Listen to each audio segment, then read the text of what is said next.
Alors, bonjour à toute la famille, j'espère que vous allez super bien. Je suis Samuel Cablan de la Jeunesse Consciente et aujourd'hui, j'ai décidé de vous partager vraiment cette connaissance. Samuel Cablan, formateur en entrepreneuriat et développement personnel, vous invite à rester accroché à votre rêve jusqu'à votre dernier souffle.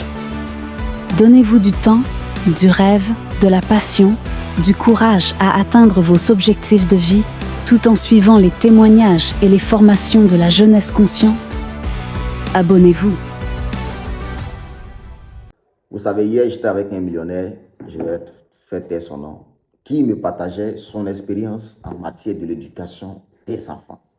Vous savez, très souvent, quand tu n'as rien, tu es assis, tu te poses la question de savoir et tu vois les riches en train de donner de l'argent de poche à leurs enfants. Un riche qui donne, qui peut même donner 1 million à son enfant la semaine comme argent de poche. Un riche qui peut laisser son enfant prendre sa voiture, sortir, aller s'amuser. Un riche qui peut offrir des voyages à ses enfants et tout. Et quand on est pauvre, quand on est assis, on voit toutes ces choses, on se dit, mais le gars, il est en train de gâter son enfant. Si demain, il n'est pas là, l'enfant va souffrir, l'enfant ne sera pas formé, l'enfant ne saura pas comment attaquer la vie et tout. Vous savez, j'ai fini par comprendre qu'en réalité, nous sommes pauvres. Et c'est parce que nous sommes pauvres que nous avons ce genre de mentalité. Et la personne en question a dit, on habitue nos enfants à ce genre de choses pour ne pas que demain, les enfants soient effrayés ou étonnés par quoi que ce soit. Regardez aujourd'hui, toutes les personnes qui sont en train de perdre la vie, la plupart ce sont les jeunes filles.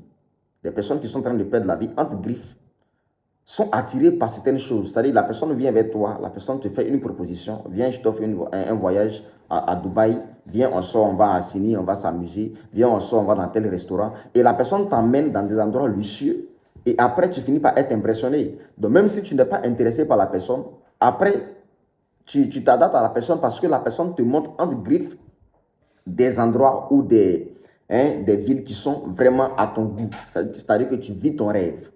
Et donc, c'est devenu un peu comme des pièges que les gens utilisent pour pouvoir faire quoi? Pour pouvoir attraper aujourd'hui leur proie. Et le riche en question me disait que depuis tout petit, si tu as de l'argent, commence à mettre ton enfant à l'aise. Si ton enfant est petit, surtout même quand ton enfant est une fille, commence à mettre la fille à l'aise. Si ton enfant te dit, papa, je vais sortir ou maman, je vais sortir pour aller dans tel restaurant, si tu sais que, même si tu sais que le restaurant est cher, mais que tu as la possibilité de l'amener là-bas, amène ton enfant là-bas. Évite les calculs. Amène ton enfant là-bas. Si tu sais que tu as la possibilité d'amener ton enfant à Assini pour aller faire 2 jours, 3 jours, pour aller t'amuser, pour que l'enfant puisse s'épanouir, amène ton enfant là-bas depuis le bas âge de l'enfant. Offre des voyages à ton enfant, va en vacances avec ton enfant, fréquente les coins luxueux avec ton enfant. Et demain, ton enfant ne sera pas impressionné. Demain, quelqu'un ne va pas pouvoir venir s'arrêter devant ton enfant et lui dire que viens, on va à Assini s'amuser. Et puis, ça va impressionner ton enfant. Non, ton enfant est déjà habitué à aller à Assini. Peut-être même que ton enfant connaît tous les endroits d'Assini. Peut-être même que ton enfant même a déjà pris l'avion. Donc, si quelqu'un lui dit, mais fais ton passeport, demain, toi et moi, on prend l'avion, on va en Dubaï. La personne n'est plus impressionnée parce que ton enfant est déjà habitué.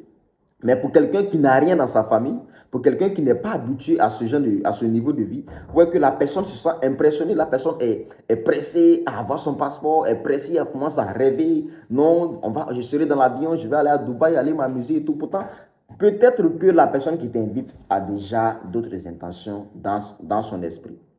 Donc aujourd'hui, on ne dit pas que c'est la faute à quelqu'un, mais nous sommes en train de dire que le message qu'on veut passer, c'est de pouvoir faire quoi? Quand on a un peu, nos enfants, mettons-les à l'aise.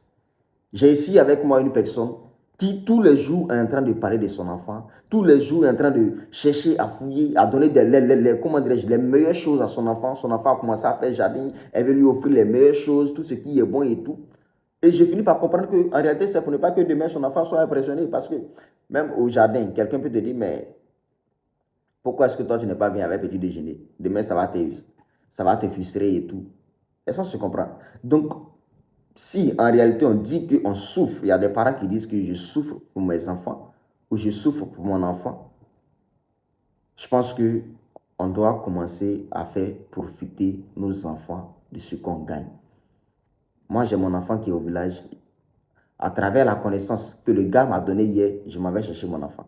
Oui, je m'en vais chercher mon enfant parce que je comprends qu'il faut éduquer son enfant d'une autre manière aujourd'hui, selon la tendance, selon ce qui se passe actuellement. Actuellement, on voit les histoires de Whoopi qui sont en train de s'initier un peu partout. C'est le moment de commencer à discuter, à parler du sexe à ton enfant qui a déjà 18 ans. Il ne faudrait pas que ton enfant soit Whoopi demain, parce que ton enfant ne sait pas, ne connaît pas en griffe le goût du sexe de la femme. Oui, c'est vraiment très important. Donc, c'est aussi jeunesse consciente, c'est aussi la même chose, que ce soit au niveau des parents, au niveau de la jeunesse, c'est la même chose. Éduquons nos enfants en fonction de l'évolution du monde actuel. Éduquons nos enfants en fonction de ce qui se passe aujourd'hui sur cette terre, en fonction des nouvelles, en fonction des buzz, en fonction de tout ce qui se passe. C'est vraiment très important. Donc, en réalité, le riche ne détruit pas la vie de son enfant, mais le riche apporte une vision à la vie de son enfant. Merci, je suis Samuel Kablan. On est ensemble.